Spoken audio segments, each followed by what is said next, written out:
Lietuvių kalbos mokytoja Jūratė Galinauskienė Palangos Senojo gimnazijoje dirba jau 40 metų.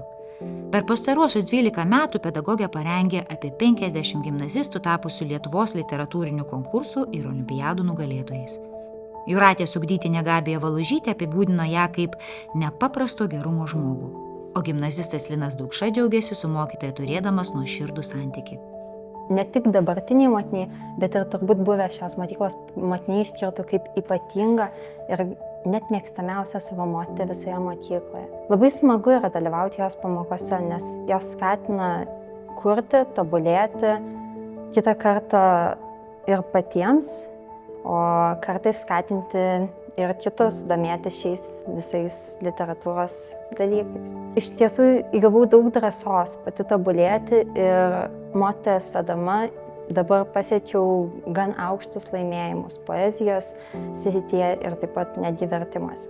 Smagu, kad santykis iš tikrųjų yra šiltas, nuoširdus ir labai tą vertinu, nes mokytojas nuoširdžiai ir iš tikrųjų negailėdama savo laiko dirba ir padeda pasiruošti tiek konkursams, tiek iš tikrųjų ir dabar egzaminams padeda pasiruošti, įdeda darbo, matosi ir į pačią pamokos medžiagą pristato labai gerai. Tai toks, kaip pasakyti, svarbiausia, kad santykis yra iš tikrųjų nuoširdus man asmeniškai. Jūratė Galinauskienė nuo pat vaikystės traukė Palangos kraštas ir jūra. Gavusi savo mokytojo kvietimą dirbti Palangos Senojoje gimnazijoje, ji nedvejodama sutiko. Kai baigiau Vilniaus universitetą, filologijos fakultetą, labai svajojau gyventi prie jūros. Gal dėl to, kad žuvis esu ir be to iš vaikystės ta Palanga mums atrodė kaip, rojaus kampelis. Bet iš karto nepavyko gauti paskirimo į Palangą, tais laikais negalėjai dirbti kur nori.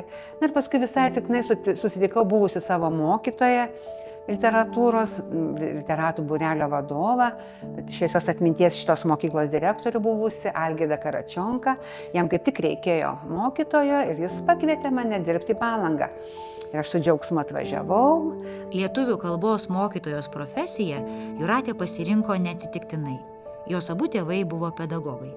Knygos Jūratė užbūrė nuo vaikystės ir padėjo išpildyti vidinę tuštumą. Turbūt nuo vaikystės patekau į tą knygų nelaisvę, užbūrė knygos, gyvenau mažame miestelėje, nelabai būdavo tų pramogų daug tais senais gūdžiais laikais, tai knygos gelbėjo.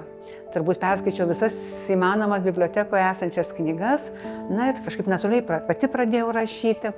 Kažkaip tikrai buvo tokia tiesiog, kaip tokios tuštumos, gal užpildymas. Tos knygos, ta kūryba. Ir kažkaip pati pajutau, kaip yra smagu dalyvauti, kaip smagu tokį išskirtinumą pajusti. Todėl ir dirbdama labai didelį dėmesį iš tikrųjų kreipiu į tuos kuriančius mokinius. Man atrodo, kad yra didžiausias mūsų tautos turtas ir jų nepuoselėti būtų tiesiog nusikaltimas. Jūratė džiaugiasi, kad tarp jos buvusių mokinių yra ir mylimas vaikų rašytojas Tomas Dirgėla, kurio potencialą kurti išdavė jo rašinys. Keliai rašančių vaikų širdis pedagogė atranda per pokalbius bei rodomą dėmesį. Vis tiek vaikai pasisako, kas jie yra tokie, tiesiog per mokyklinius rašinius, galbūt pirmiausia, tokį tarsi signalą duoda. Labai svarbu dėmesys mokiniui, kad jis pajustų, kad yra reikalingas, kad juo domimasi, reikia paskatinti, pagirti, pasidžiaugti. Tiesiog toks tas kelias ir yra. Jūratė teigia nematuojanti laiko, kuris skiria talentingų vaikų ugdymui. Kai kiti mokytojai važiuoja atostogauti per rudens ar žiemos atostogas, ji dirba prie mokinių rašinių bei kūrybos.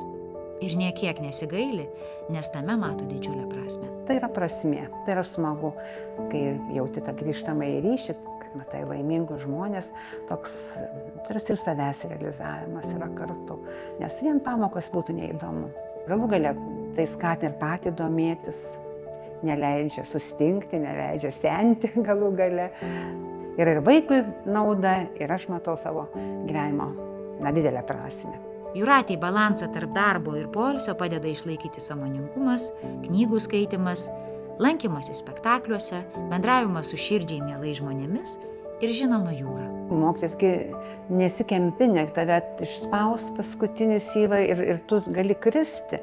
Tai būtinai reikia įkrovos ir aš tai darau tikrai labai sąmoningai. Tikrai, kai jau būna sunku, jaučiuosi pavargus, einu prie jūros ar į vieną, ar į kitą pusę keletą kilometrų ir kažkaip vėjas, bangos, ošimas išvalo galvą, įkrauna gražių emocijų, tikėjimo, vilties. Tai va, jūra yra didelė vertybė.